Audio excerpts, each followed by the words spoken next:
네, 여러분 안녕하십니까?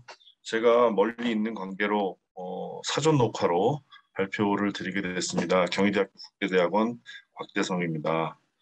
예, 오늘 제가 드릴 말씀은 중미 카리브 지역에 대한 국제사회의 기후변화 지원 트렌드에 관한 내용입니다. 그래서 여러 원조 기관들이 과연 이 기후변화 관련한 내용에 대해서 중미 카리브 지역에 어떤 프로그램 또는 프로젝트를 지원하고 있나에 대해서 좀 알아보고 간략하게 또 우리나라의 지원 현황과 앞으로의 그 협력 방안, 특히 중미 카리브 지역과 기후 변화에 대한 이런 협력 방안을 한번 모색해 보고자 합니다. 왜 중미 카리브 지역이냐 하면은 사실 이 지역 자체가 기후 변화에 가장 취약한 지역이기도 하고 따라서 국제사회의 지원이 집중돼 있는 반면 이 지역에는 우리나라의 중점 협력국이 한 나라도 없습니다. 그래서 사각지대가 아닌가라는 생각이 조금 드는 면이 있기 때문에 이 지역에 대한 일단 국제사회 기후변화 지원 트렌드를 먼저 한번 공부해보는 차원에서 준비를 한번 해봤습니다. 우선 USAID인데요. 미국은 중남미 지역에 대한 최대 공여국이기도 합니다.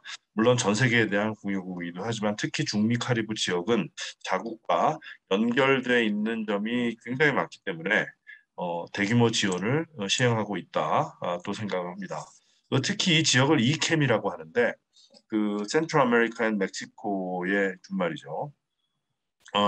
이 지역은 특이하게 또 엘살바도르 사무소를 중심으로 해서 대규모 프로그램을 운영을 하고 있습니다. 그래서 이 캠 중에 기후변화 관련한 지원 사항은 자연환경 보호라든가 그다음에 국별 법제도 정비에 역점을 두고 있는 모습을 우리가 볼 수 있습니다. 특히 미국의 원조는 대부분이 하드웨어가 아닌 소프트 컴포넌트, 즉 기술 협력 중심으로 이루어집니다. 그래서 역량을 강화하고 법제도와 거버넌스를 어떻게 세울 것인가에 대한 이런 내용에 이제 집중돼 있다는 모습을 볼 수가 있습니다. 그래서 주로 공간을 많이 다루다 보니 뭐 포리스트리 로어라든가 서티파이드 팀버 그다음에 내셔널 프로텍티드 에어리아 관련한 기후 변화 관련한 내용들을 많이 담고 있는 것 같습니다. 그리고 온실가스 감축 분야에 있어서 중소기업의 온실가스 감축 및 저공해 생산 지원, 그리고 폐기물 매립지 가스 조성 사업, 위성 기반 데이터 및 환경 모니터링 시스템 구축, 나사와 협력하는 사업이죠. 등등을 들 수가 있다고 보고요. 오른쪽에 보시면 이캠 기후변화 분야의 핵심 파트너가 누가 있는지도 우리가 확인할 수가 있습니다. 세계은행을 보고 있습니다. 세계은행은 그 2020년 중남미에 대한 세계은행의 차관 지원 58억 중에서 이 중에서 총 17억 불을 기후변화 대응과 적응 프로그램에 지원을 하고 있습니다.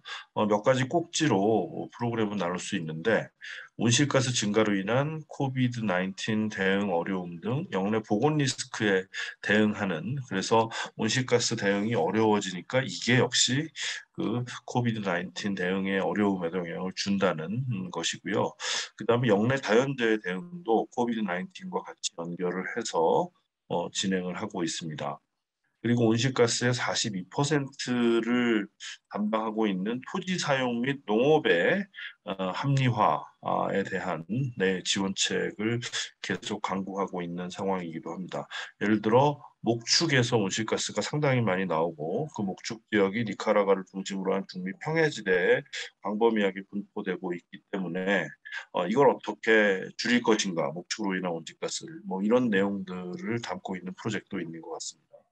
그리고 마지막으로 정보기술, ICT와 기후 변화를 통합해서 기술 기반으로 어떻게 하면 이 조금 더 합리적으로 효율적으로 기후 변화에 대응할 수 있을까 하는 내용도 담고 있습니다. IDB를 보겠습니다. 2019년 기준해서 IDB는 중미 카리브에 총 27억 달러의 차관 지원을 승인했고, 이 중 27%가 기후변화 대응과 적응 분야에 집중이 되어 있습니다. 동 분야에 2014년에서 18년 동안 또 지원했던 실적을 보면은 그총 19억 달러를 지원한 걸 볼 수가 있습니다. 상당히 많은 금액이 이 기후 변화와 대응과 적응 분야로 집중이 되어 있다고 보고요. 최근에 승인된 기후변화 주요 사업을 볼 것 같으면 벨리스의 경우 자연재해로 인한 그 이머전시 론이 승인이 됐고 그다음에 코스타리카는 지속 가능한 오일 리사이클링 그다음에 도미니카는 에너지 효율화 사업 그리고 이 농촌 개발에 있어서 클린 테크놀로지를 사용하는 이런 혁신적인 방안 그다음에 엘살바도르는 커피 지역의 기후 적응력을 강화시키는 이런 내용들이 있고요. 과테말라의 지역에는 어, 그러니까 컴패터티브 랜드스케이프라고 해서 지속 가능한 이런 토지 사용에 대한 내용들이 또 들어가 있습니다. 온두라스 역시 이 기후에 적응력을 키울 수 있는 산림 개발 등으로 하고 있고요. 이 사업들 보면은 어디는 아이디비 랩이 이제 주관하고 있는 곳이 있는데 이게 주로 민간 기업의 기술력을 더 활용하기 위한 그런 혁신적 기술을 동원한 이런 사업이 되겠습니다. 오일 리사이클링이라든가 그 다음에 뭐 지속 가능한 농촌 개발의 클린 테크놀로지를 활용하는 등도 있고요. 대부분의 사업은 다체적으로 진행하지만 자이카라든가 GCF라든가 등도 같이 협력하는 사업도 있다고 보실 수 있습니다. GCF를 보시겠습니다. GCF는 이미 기후변화 분야에 최대 지원을 하는 어, 공여 주체로 성장을 했고요. 특히 2020년에 총 88억 불을 증인했고 이 중에 20% 이상을 중남미에 지원하는 것으로 돼 있습니다. 그래서 41개 사업에 18억 불을 중남미 지원을 예상하고 있고요.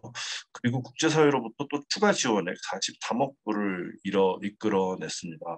GCF는 승수 효과가 매우 큰 원조기관인데 그 이유는 GCF가 직접 지원을 하는 게 아니라 인증기관을 통해서 사업 수행을 맡기고 있기 때문에 그 GCF에서 펀딩을 받는 인증기관들이 추가적으로 자기들이 가지고 있는 이 재원을 활용해서 사업을 좀 더 크게 설계할 수 있는 이점도 있습니다. 예를 들어서 GCF가 ADB 또는 IDB하고 협력을 한다고 치면 IDB도 원조 주체니까 공여 주체니까 IDB에서도 기왕의 GCF의 사업을 설계를 하는 김에 자신의 재원도 동원을 해서 코파이낸싱을 하게 됩니다. 그래서 여기서 보시면 코파이낸싱 금액이 훨씬 더 많은 거를 볼 수 있겠죠. 그렇게 해서 좀 더 크게 대규모로 효율성 있는 지원을 추진하는 게 이제 GCF 사업의 특징이 되겠고요. 음, GCF가 지금까지 뭐 여러 가지 이제 사업이 있습니다만 특히 중미 7개국의 경우에는 여러 가지 사업을 이제 공통적으로 진행하는 게 굉장히 많습니다. 그래서 한 가지 사례를 여기 제가 가져왔는데 중미 카리브 7개국의 중소기업에 대한 농업, 목축, 산림 분야 기후 변화 대응을 목적으로 사관과 기술 협력을 중심으로 총 2,800만 불을 지원하는 것이고요. 그 다음에 아까 제가 말씀드린 인증기구가 여기 보시면 까베이, 센트럴 아메리칸 뱅크 포 이코노믹 인테그레이션이 실제로 이 사업을 시행하는 시행기관으로서 지정이 돼 있고 전체 뭐 금액이 이 2,800만 불이 돼 있고 여기는 로운과 그란트가 이제 섞여져 있습니다. 이 중에서 이제 GCF가 승인한 금액이 1,500만 불 정도. 나머지는 뭐 까베이에서 된다고 했겠죠. 그래서 실제로 이 기후변화 어댑테이션 적응 분야에 대한 공통의 프로그램을 농업, 농축, 산림 분야의 이 7개국 대상으로 지원하는 이런 지역 리저널한 프로그램이 대규모로 진행되고 있다. 그중에서 특히 이 지역은행으로서 역할을 하고 있는 까베이가 시행기관으로서 여기 담당을 하고 있다고 생각을 합니다. 자, 토이카의 사례를 한번 보도록 할 텐데요. 코이카의 경우에는 일단 과테말라와 엘살바도르 중심으로 이 지역에 많은 지원이 또 진행이 되고 있는데 애석하게도 또 중점협력국은 아니기도 합니다. 그래서 최근 나온 사업들을 중심으로 해서 한번 알아보도록 하면 과테말라의 경우 기후변화 대응을 위한 풀뿌리 농민조합 지원 사업이 있습니다. 2019년부터 진행되고 있고요. 이 사업 같은 경우에는 100개의 농민조합을 각각 선정을 해서 각 농민조합에 맥시멈 4만 불씩 지원을 하는 사업이기도 합니다. 그래서 이거는 GCF와 공동으로 2019년부터 중미의 대표적인 기후변화 취약지역인 과테말라 서부 고원 지역의 5개 주, 끼체, 솔롤라, 치말대낭고, 깨찰대낭고, 또또니까빤 등을 대상으로 해서 산림보건, 수자원보호, 기후변화 대응, 농업교육 및 토양보건 사업을 또 진행을 한 사업이고요. 특히 이 지역은 기후변화로 인한 농작물 피해가 대규모로 발생한 지역입니다. 가뭄과 집중호우가 번갈아 나타나면서 산사태, 산림훼손, 수자원 고갈 등이 발생해서 주민들이 삶의 터전을 잃기도 하는 상황이죠. 그러다 보니 이 앞으로 이런 류의 사업들, 적응 사업인데 여러 마을을 대상으로 해서 그 기후변화 적응력을 키워주는 이런 사업이 앞으로도 많이 진행되지 않을까 생각이 되고요. 엘살바도르 경우에는 동부 건조 지역에 수계 복원력 또그 증진을 위한 기후변화 대응 사업이 있다고 생각을 합니다. 네. 그다음에 그 코이카의 앞으로의 전략 방향 뭐 이런 것들을 좀 저희가 공통으로 공부해 볼 필요가 좀 있는 것 같아서 여기 말씀을 드리면은 중남미 지역의 포용적 개발 및 경제 성장 촉진을 위한 지속 가능 목표 달성 지원이 코이카의 중남미 지원 협력 전략이 되겠습니다. 이 중에는 크게 사람 중심 삶의 질 개선, 평화롭고 안전한 사회 지원, 상생 번영을 위한 경제 발전 기초를 강화한다거나 지속 가능한 환경을 구축한다거나 등등의 People, Peace, Prosperity, Planet 중심으로 재편이 돼 있고요. SDG를 각각 연계하다 보면 마지막 부분 7번과 13번 에너지와 기후 변화에 관한 대응 내용이 그래서 마지막에 이제 지속 가능한 환경 구축 분야의 국가별로 교우에 맞는 사업들이 프로그램들이 예시가 되어 있습니다. 특히 지속 가능한 환경 구축 분야에 있어서는 기후 변화 대응 및 환경 취약 그룹 회복력 강화라는 내용이 있고요. 그리고 지속 가능한 환경을 위한 신재생 에너지 확대 부분도 있습니다. 중남미의 경우에는 첫 번째 대응 및 기후변화 대응 및 환경 취약그룹 회복력의 경우에는 과테말라, 앞서서 보신 과테말라가 예시돼 있고 그다음에 페루의 경우 또한 기후변화 대응 및 환경 취약그룹 회복력 강화도 나와 있습니다. 신재생 에너지 확대 부분은 에콰도르의 지속가능 환경을 위한 신재생 에너지 확대가 강조돼 있는 것으로 보시면 되겠습니다. 자, 마지막 결론입니다. 지금까지 우리가 국제사회 지원 추세와 특징을 한번 살펴보았는데요. 몇 가지로 정리를 할 수가 있습니다. 첫째, 기후변화 취약 지역인 중미 카리브의 대규모 지원이 이루어지고 있다. 그래서 총 지원 대비 20% 이상이 기후변화 관련한 지원이 이루어지고 있는 것으로 보이고, 그리고 최근 트렌드가 점점 보건, 농업 등 타 분야와 융합하는 쪽으로 진행이 되고 있다. 어차피 기후변화에 대한 여러 가지 사업들은 공간을 다루는 문제, 사람을 다루는 문제이기 때문에 보건과 농업 등과 아주 밀접한 관련성이 있다고 생각을 합니다. 그리고 특히 이제 사업 추진 단계에서 보면은 기술과 융합한 분야가 또 굉장히 많다고 생각을 합니다. 그리고 세 번째, 중소기업 등 기후변화 취약 민간에 대한 지원이 점점 강화되고 있는 상황입니다. IDB 프로그램에서 우리가 봤듯이 중소기업에 대한 직접 지원을 통해서 그들의 적응력을 키우고 시장에서 살아남을 수 있는 어떠한 강화된 역량을 키워줌으로써 계속해서 고용을 유지하고 산업을 지지하는 또 기후변화를 함께 이겨나가는 이런 민간의 적응력 키워주는 게 아주 중요하지 않나 생각이 되고요. 마지막으로 많은 국가들이 아직 국별 법제도가 미비한 상황입니다. 그래서 이걸 어떻게 정비해 줄 수 있을 것인가에 대해서 집중하는 게 대표적으로는 미국 USAID가 거버넌스를 확립하는 기후변화 거버넌스를 확립하는 측면에서 많은 일을 하고 있는 것 같습니다. 우리도 참고해야 될 부분이 아닌가 싶고요.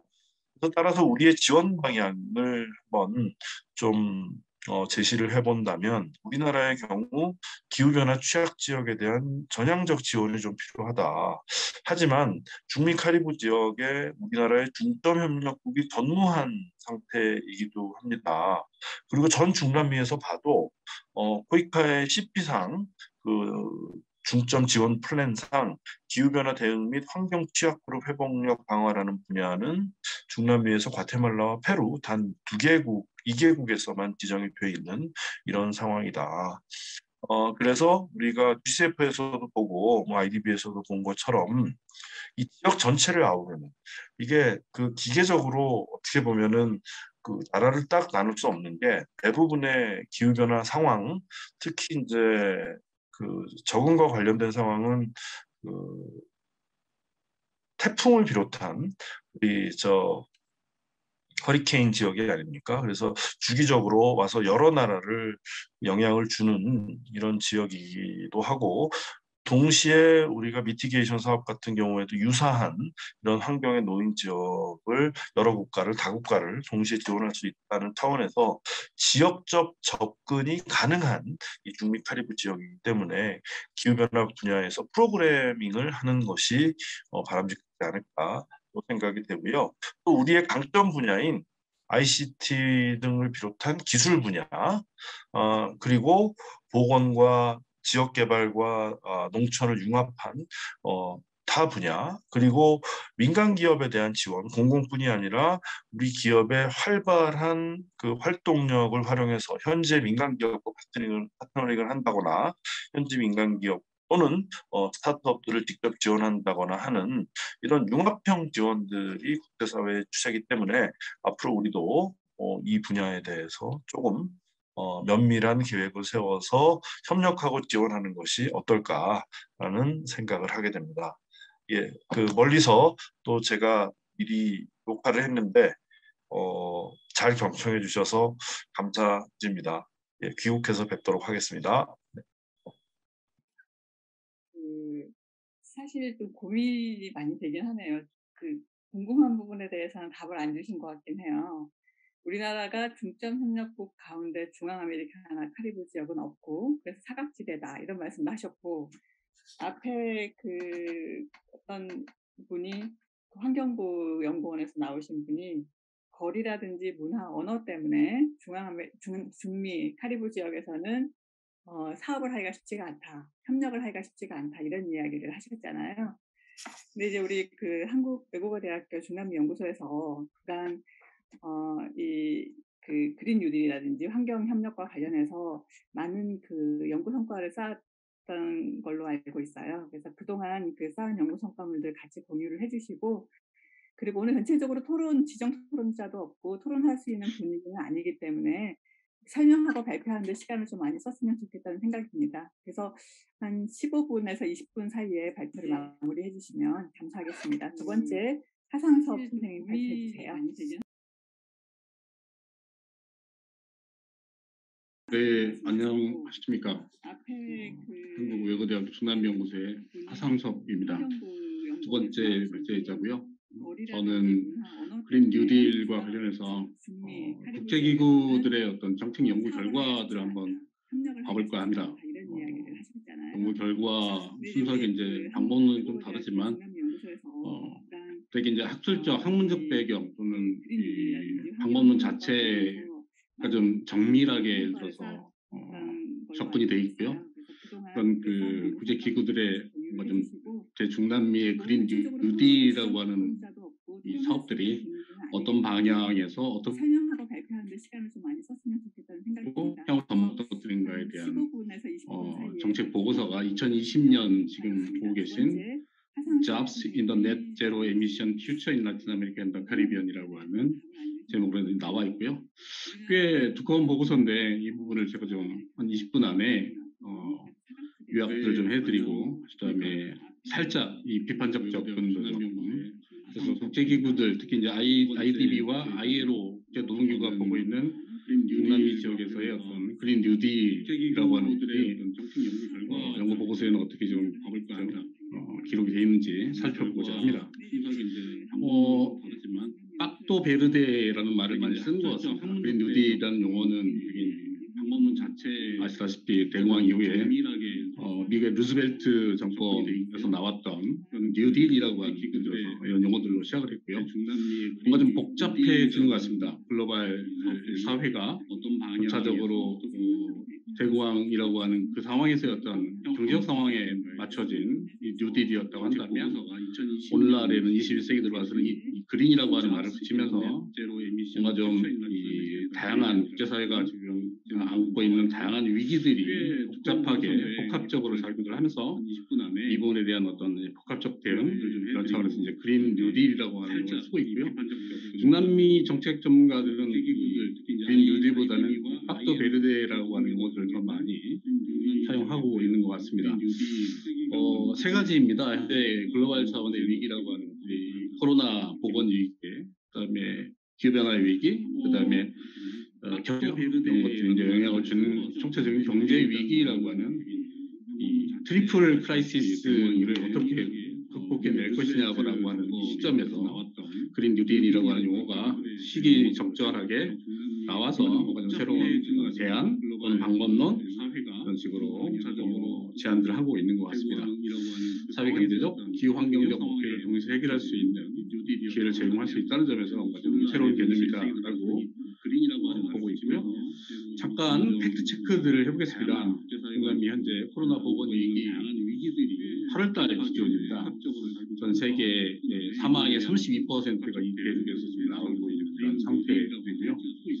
그만큼 뭔가 좀 방역이라고 하는 부분에서 약한 이제 국가 능력이라든지 이런 부분에서 약한 고리들을 보여주고 있는 이런 상태에서 경제 사회적인 피해, 특히 이제 인명 피해까지 사실은 증가하면서 위기를 맞고 있는 이런 중이고요. 인구 10만 명당 사망률을 보면 페루가 이 중에서 가장 큰 비중을 보이고 있고요. 브라질, 콜롬비아, 아르헨티나, 파라과이 이런 국가들이 오늘날 코로나 바이러스 때문에 정치적이고 경제적인 또 사회적인 악영향을 받고 있는 그런 상태입니다.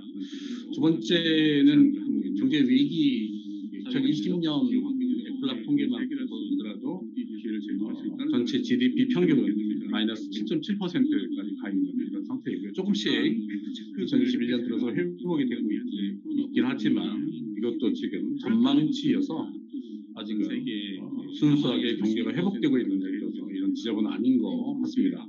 두 번째 위기라고 하는 측면이고요.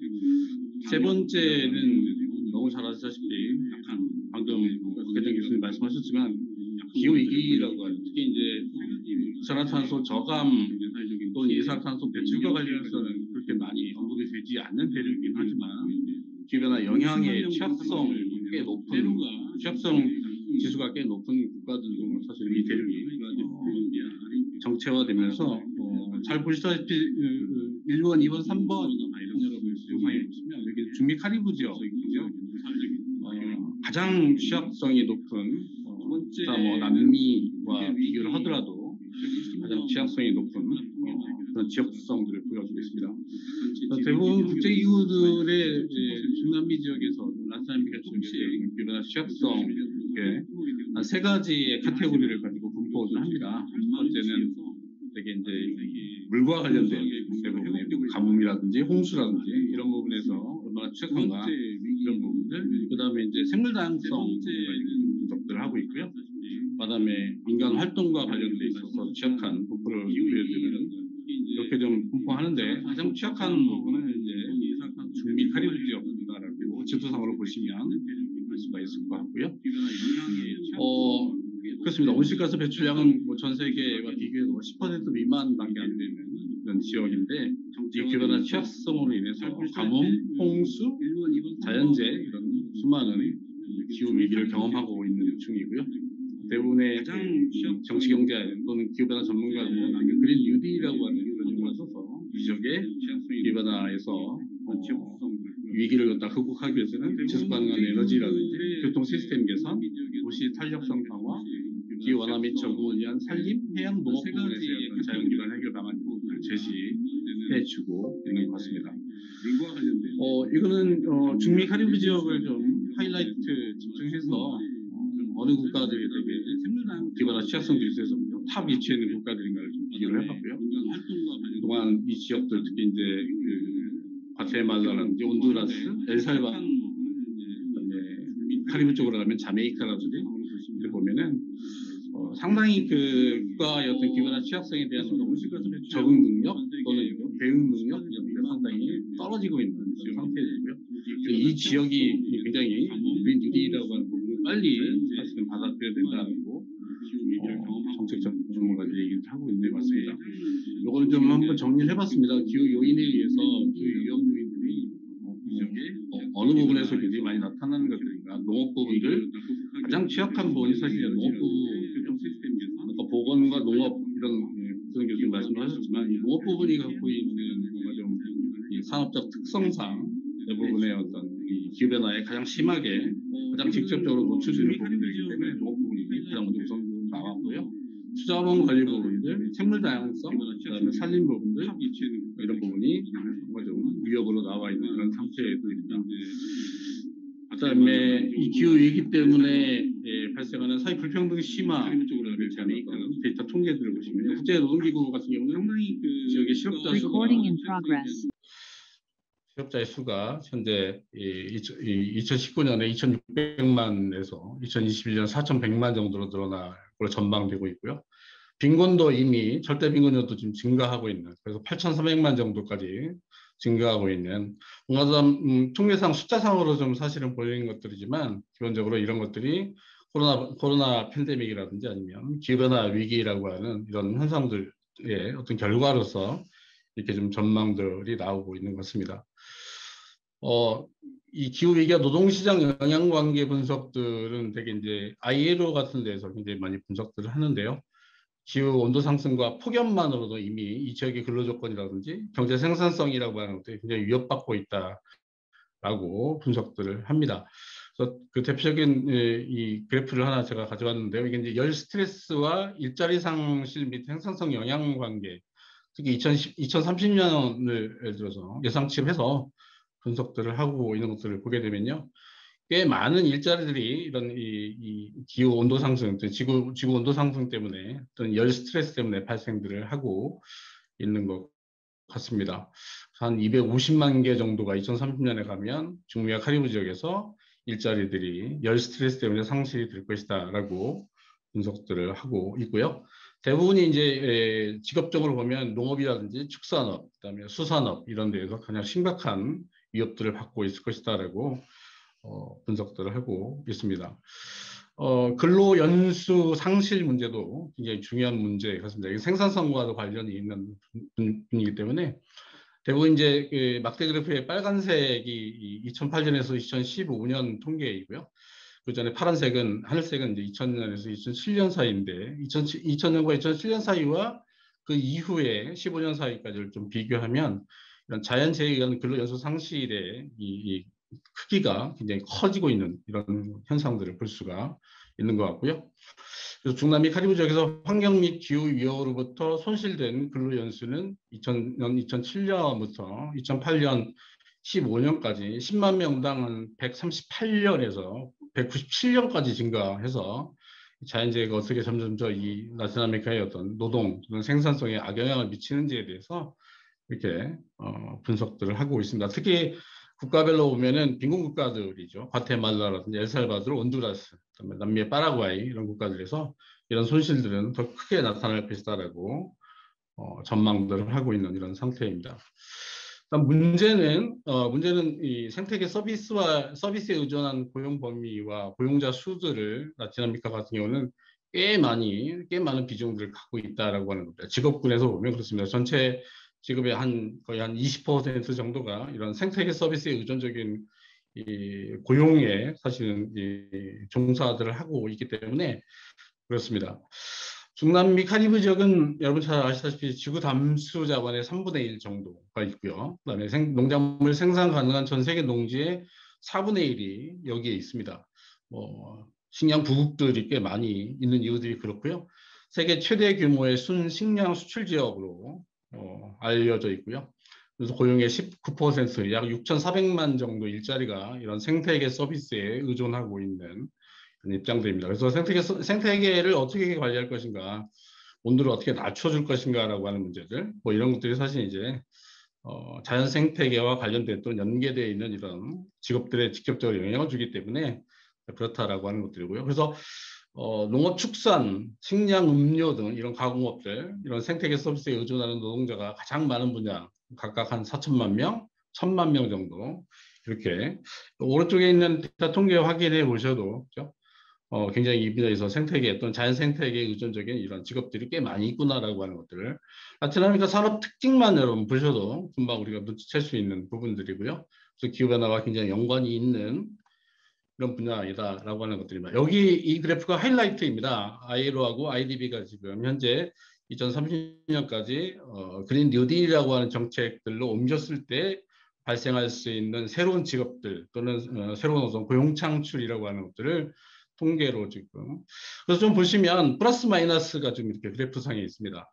왼쪽에 마이너스 같은 경우는 이제 화석 연료라든지 어떤 이 전통적인 어떤 그 자원 개발, 광물 개발 이런 쪽에 종사하는, 예를 들어서 그린 뉴딜을 받아들였을 때 이런 직업들은 꽤 많이 이룰 것이다. 그래서 여기 한 750만 명 정도가 일자리를 잃을 수 있다라고 하는 것들이고요. 그 대신에 플러스 지금 2,250만 정도 지금 왼쪽에 플러스로 돼 있는 부분들은 그린 뉴딜 정책들을 아주 온전히 받아들였을 때 예를 들어서 발생할 수 있는 순직업군이라고 분석들을 하고 있고요. 그래서 플러스 마이너스를 하게 되면 2030년까지 ILO와 IDB가 지금 예를 들어서 제시하고 있는 그린 뉴딜 정책들을 받아들였을 때 순수하게 이 지역에서 한 1,500만 정도의 새로운 일자리들이 창출될 수 있다라고 보는 것들이고요. 자, 그 분야는 굉장히 아까 취약한 이런 농업 부분에서 발생할 수 있다라고 봅니다. 그래서 지속 가능한 농업이라든지 산림 부분들, 그다음에 재생에너지 많이 얘기되는 태양광 풍력 재생에너지 부분들, 그다음에 몇몇 제조 및 건설 일자리, 이 건설업 등에서 일자리가 오히려 증가할 것이다라고 이렇게 전망치들을 내놓고 있는 이런 상태이고요. 조금 그래서 좀 디테일하게 도대체 어느 직업군에서의 예를 들어서 그린 뉴딜 정책을 받아들였을 때 일자리들이 창출되는 것들인가 보면 순수하게 지속 가능한 이 농업, 식량 부분들에서 꽤 많이 그죠 전망들을 하고 있고요. 보시다시피 화석 연료라든지 화석 연료를 활용한 전력 에너지 개발 이런 쪽은 되게 이제 마이너스들로 이렇게 마이너스 50일 이렇게 나와 있는 이런 상태들이고요. 그다음에 오른쪽에 가시면 플러스 22로 되어 있는 부분은 이제 재생에너지 쪽에서 전력 생산들로 체제를 바꾸게 되면 이쪽에서의 어떤 순수한 일자리들이 창출될 수 있다라고 보시는 것 같습니다. 뉴딜은 그래서 제가 자꾸 일자리 말씀드리지만 결국은 고용과 관련되어 있는, 예를 들어서 이런 논쟁들로 얘기가 되는 것 같고요. 그래서 그린딜 정책으로 전환하기 위해서는 화석 연료를 재생에너지 체제로 바꿔야 되고, 교통이라든지 전기, 그죠? 난방을 전기로 활용해야 되고, 대중교통 확장, 산림과 같은 탄소 흡수원 보존, 그다음에 소비 부분 포함 모든 부분에서 자원 낭비를 줄여야 된다는, 예를 들어서 이런 부분들. 그다음에 디지털 뉴딜 얘기를 또 꽤 많이 하고 있는 것 같습니다. 향후에 지금 현재 한국의 그린 뉴딜과 디지털 뉴딜이 지금 화두이긴 하지만 가장 열악한 부분이 사실 이제 라틴 아메리카 지역은 이 디지털 뉴딜을 어떻게 이룰 것인가라고 하는 이런 문제들이죠. 그래서 디지털 뉴딜을 통한 경제사회 체제 전환 필요, 이런 부분도 국제기구들이 얘기를 하고 있는 것 같고요. 좀 몇몇 전망들을 사실은 제가 좀 해봤습니다. 한국의 지금 현재 제가 이제 K 그린 뉴딜이라고 하는 한국의 지금 모델들이 한 9가지 정도의 지금 현재 현 정부에서 진행이 되고 있는데, 왼쪽에 있는 예를 들어서 이런 카테고리들이 전부 다 한국식 모델입니다. 그 중에서도 오른쪽에 중남미 쪽에 제안하고 싶은 모델들은 되게 가장 우선 협력 분야가 깨끗하고 안전한 물관리 체제 구축 분야에서 한국이 현재 하고 있는 지금 다른 섹션에서 지금 굉장히 많은 녹색 기술들을 통해서 발표하고 계신 부분에서 스마트 상수 체제라든지 스마트 하수도, 그다음에 먹물 관리 체제들 이런 부분이 가장 우리나라 KGND의 세 번째 파트인 깨끗하고 안전한 물 관리 체제 구축이라고 하는 이 부분과 접목해서 지금 그죠?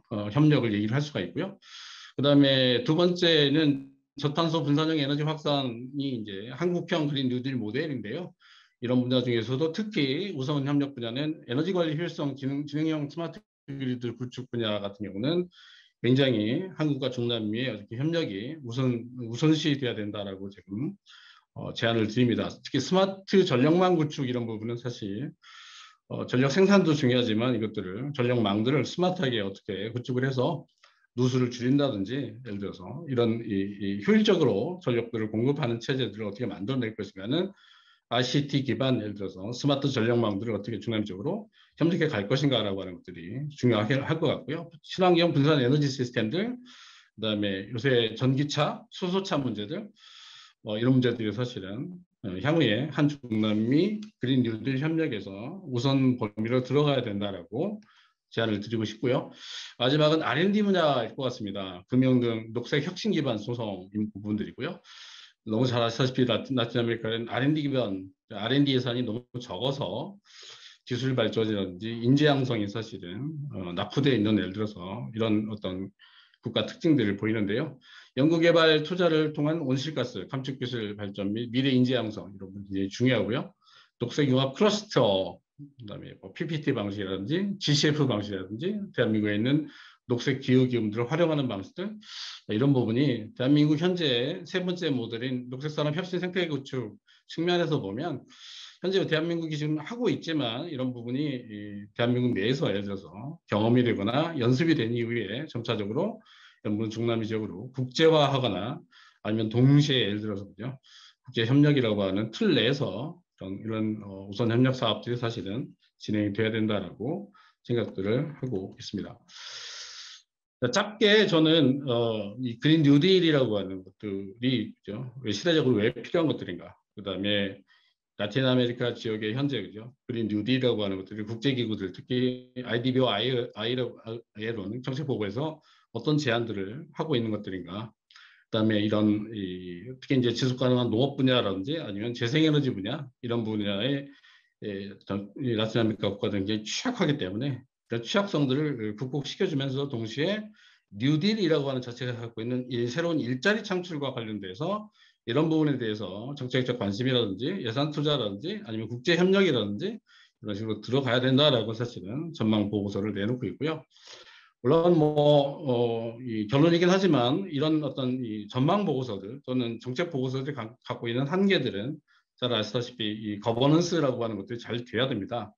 이런 부분에는 어떤 이 시민사회의 어떤 정책 결정에 참여라든지 그다음에 이 제도만 있다고 되는 것들도 아니고 여러분 잘 아시다시피 이 제도의 이행에서의 어떤 철저함, 어떤 투명한 집행이라든지 그다음에 이 다양한 어떤 가버넌스에서 얘기하는 어떤 이 행위자들을 참여시켜서 뭔가 좀 진정한 의미의 예를 들어서 그죠? 정책이 이행돼야 되는 예를 들어서 이런 한계들은 남아있는 이런 상태들인데 몇몇 국가들 예를 들어서 코스타리카 같은 국가들은 꽤 이런 이 기후 환경 거버넌스가 잘 돼 있거나 아니면 잘하고 있는 이런 국가들이고요. 그렇지만 여전히 중미 카리브 지역 특히 가장 취약한 현재 기후변화에 취약한 이 지역 같은 경우는 우선적으로 뭔가 좀 이런 이 국제기구들의 어떤 정책적 제안과 더불어서 실질적으로 이런 부분을 이행할 수 있는 그죠? 거버넌스 체제에 대한 어떤 정책적 아이디어들도 사실은 함께 제안돼야 되지 않을까라고 하는 예를 들어서 이런 보고서가 갖고 있는 한계점들도 사실은 있다라고 말씀을 드리고요. 일단 어떤 정책 전망들이기 때문에 그래서 기본적으로 작년에 이 보고서가 나왔지만 한번 엿보기식으로 뭔가 벤치마킹 할 수 있는 부분이 없는가 해서 한번 뒤져봤고요. 그런 부분에서 대한민국이 현재 추구하고 있는 이 K 그린 뉴딜이 중남미 어느 쪽에서 우선 분야를 가지고 가야 되는지에 대해서 잠깐 방향들을 좀 제시를 해봤습니다. 예, 이상 마치겠습니다. 고맙습니다. 감사합니다. 네, 감사합니다. 이 IDB하고 ILO가 매년 이런 보고서를 내는 건가요? 아니면 2020년에만 특별히 나온 건가요? 특별히 2020년에 나왔습니다. 네, 너무 신기해서 네. 취지 같은 걸 말씀해 주시면 되게 네, 흥미롭게 다른 분들도 읽지 않을까 생각했고요. 그 기후 거버넌스 문제 너무 잘 지적해 주셨고 실제로는 우리가 지원해야 될 나라들은 거버넌스가 잘 갖춰져 있지 않은 나라들이잖아요. 이런 문제가 해결이 되지 않고서는 사실 어디에 일을 하든 투자를 하든 그렇게 많은 효과를 볼 수 있을까 싶은 그런 생각이 좀 들었어요. 아주 유익했다 생각하고요. 다음 이제 브라질의 사례인데 사실 저는 그 대륙에 있어서의 기후 리더십 이런 것도 굉장히 궁금하거든요. 이 기후 변화 정책이라든지 그 그린 뉴딜 정책을 중남미 주도할까 어느 국가가 주도할까 아무래도 브라질이 1순위 아닐까 하는 생각에서 브라질에 들었습니다.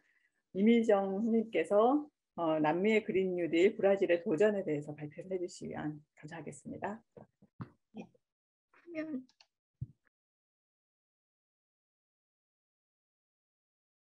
예, 전 안녕하십니까. 중남미 연구소의 이미정입니다. 저는 남미의 그린 뉴딜, 특히 이제 브라질에 대해서 얘기를 하려고 하는데요. 솔직히 아까 그 하승선 선생님께서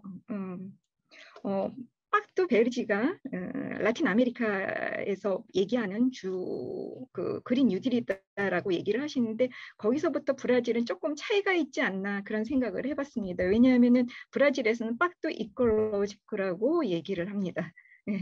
물론 이제 파토 베르지라고도 하지만은 이제 좀 많이 쓰이는 용어가 이제 그런 식으로 얘기를 하고요. 그런 가운데에서 이제 제가 브라질이 지금까지 이제 각재성 교수님이나 하상석 교수님께서는 주로 이 중남미 전체적인 어떠한 그러한 상황이라든지 기후변화에 대한 어떠한 대응 관계라든지 상황을 좀 많이 설명을 하셨는데 저는 이제 브라질에 추구하는 어떠한 기후변화에 대한 어떤 대응 아니면은 거기에 대한 어떠한 그 방향을 제시하는 것을 조금 모아봤습니다. 그래서 그러한 내용을 담고 있고요. 그 전에 이제 먼저 그린 뉴딜을 어떤 식으로 이제 우리가 먼저 봐야 되는지 전체적인 어떠한 그러한 테두리를 좀 알아봐야 될 것 같습니다. 그래서 그린 뉴딜은 이 어떻게 보면 새로운 성장 전략이라고 이제 브라질 학자들은 좀 얘기를 합니다.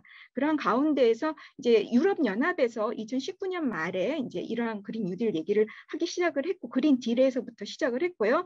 이것은 이제 목표가 이제 탄소 중립과 자원 효율 경제를 두 축으로 해서 2050년까지 온실가스 순배출 제로를 달성하자는 이러한 목표가 이제 시작이 됐습니다.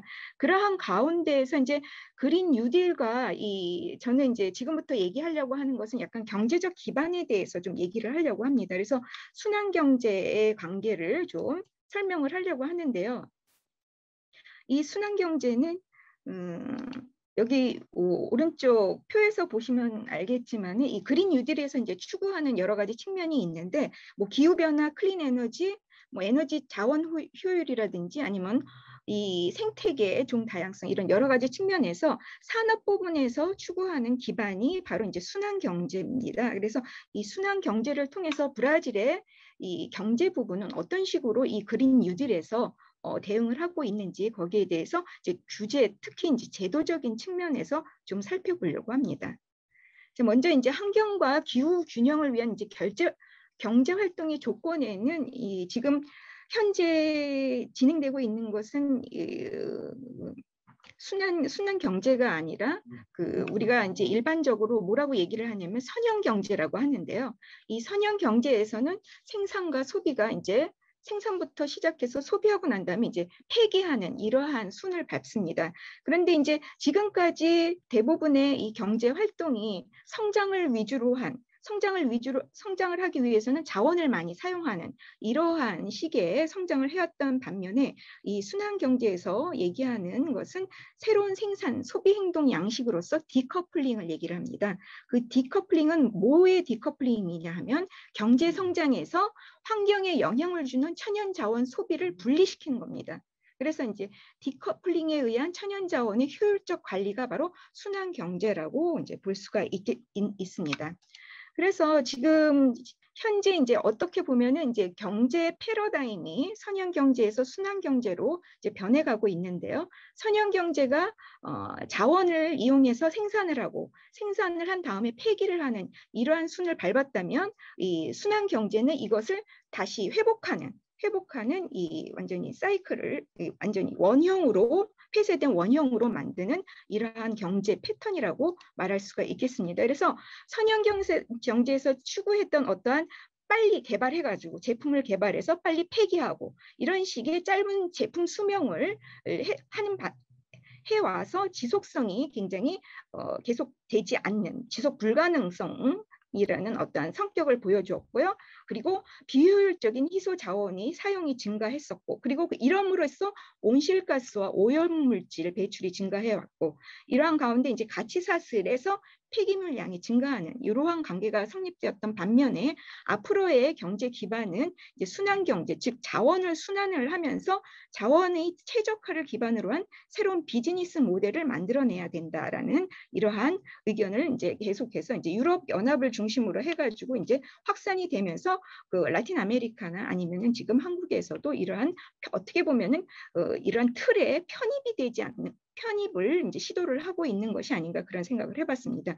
그래서 순환 경제는 3R이라는 개념이 있거든요. 축소와 재사용, 재활용 이러한 이제 개념을 기반으로 해서 순환 경제로 이제 전환을 해야 되는 이러한 가운데에서 이제 우리가 앞으로 그린 뉴딜이 이제 계속해서 진행이 될 수 있는 이러한 기반이라고 볼 수가 있습니다.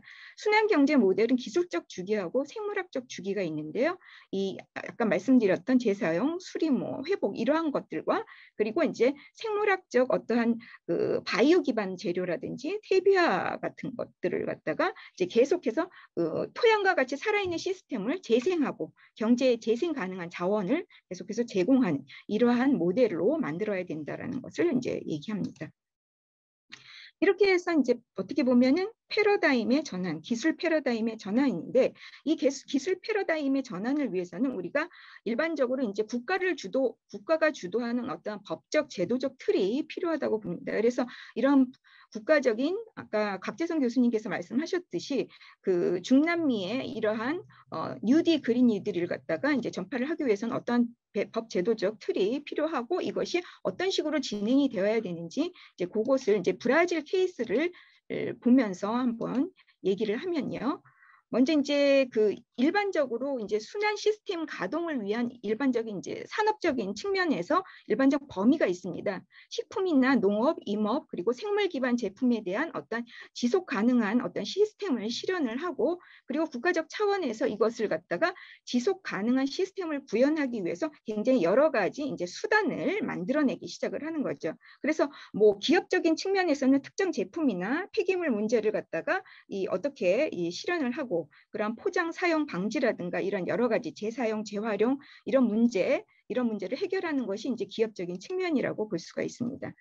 자, 그러한 가운데 이제 2020년에 또 신순환 경제 계획이라고 그래가지고 이제 유럽 연합에서 이제 좀 더 구체적인 어떤 안을 갖다가 이제 만들기 시작을 하는데요. 여기에는 이제 지속 가능한 제품이라든지 서비스, 비즈니스 모델을 표준을 만들기 시작을 하면서 이제 가치 사슬에 대한 어떤 세부적인 어떠한 차원에서 연구를 발표하기 시작을 합니다. 그래서 여기서 이제 순환성을 가미한 옛날에는 이제 글로벌 밸류 체인이라고 그래가지고 이제 글로벌 어떠한 가치 사슬이 이제 전 세계적으로 세계화를 통해서 신자유주의를 통해서 이제 가치 사슬이 이제 지역적으로 확장이 됐다면 이제부터는 이제 순환 경제 안에서는 어떻게 보면은 순환하는 어떤 가치 사슬 가치사슬의 순환화 이런 식으로 이제 그것을 이제 실천하는 어떤 기반을 만들어가기 시작을 합니다.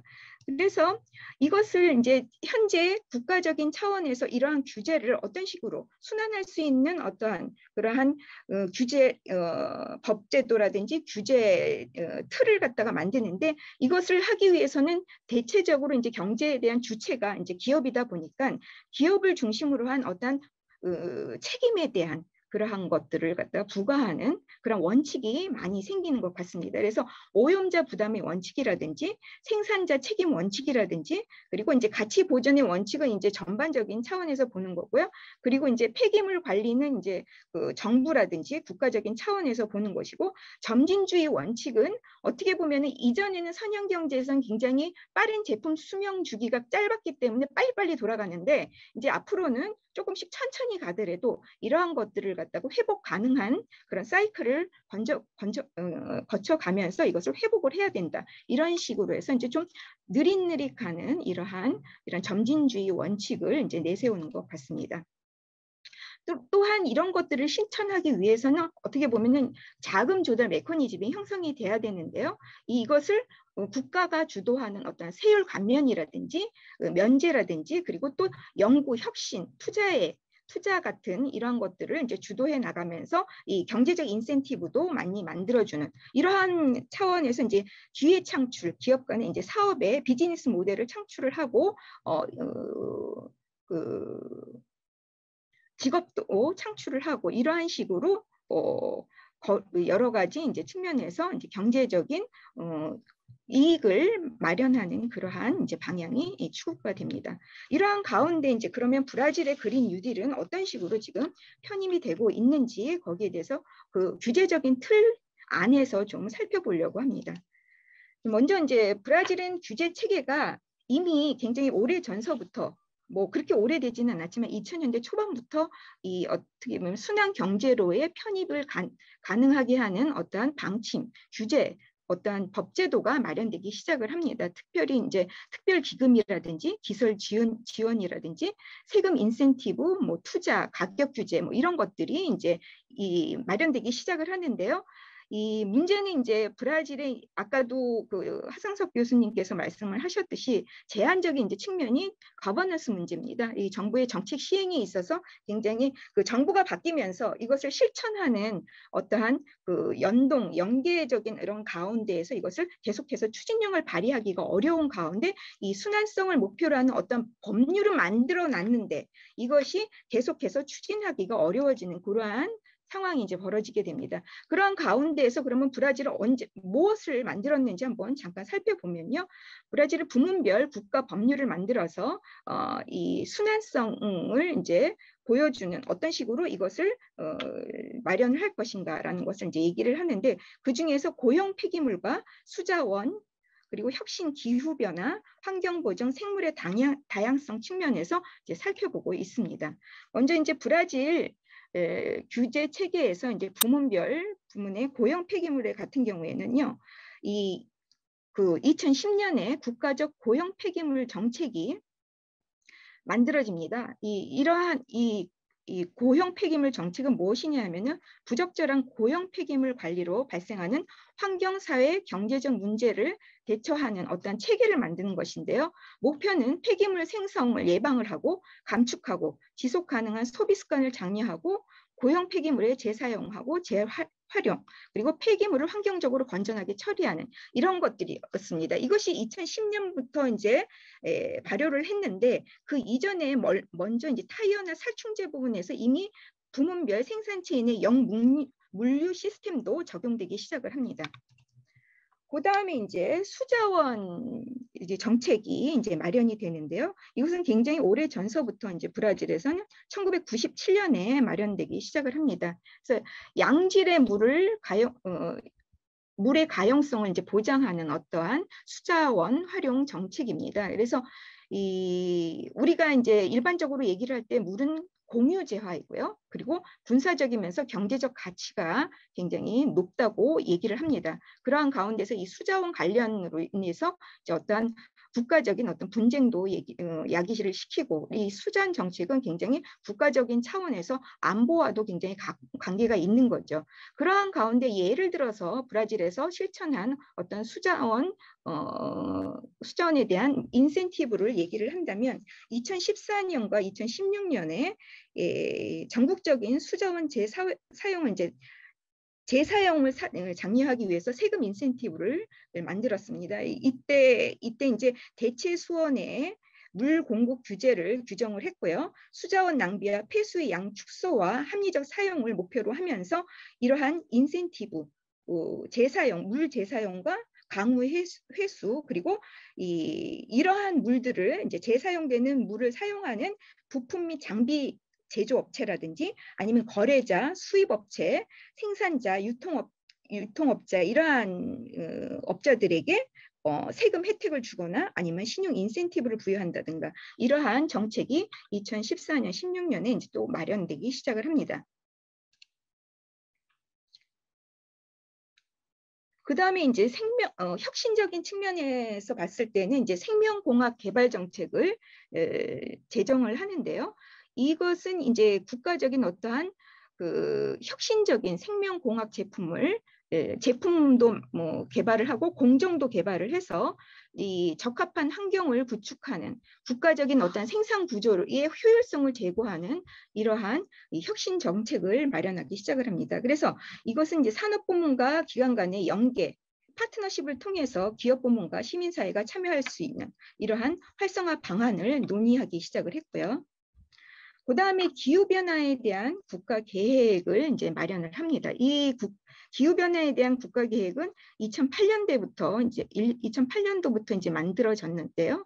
이것을 이제 국가 정책, 기후화에 대한 국가 정책이라고 얘기를 합니다. 그래서 2009년에 어떤 목표를 설정을 했었냐 하면 2020년까지 온실가스 배출량 감축을 위한 유엔 기후변화 협약 실천의 일환으로서 브라질의 자발적인 어떤 약속을 내재화하는 이런 측면에서 이 기후변화에 대한 국가 계획을 시행을 하기 시작합니다.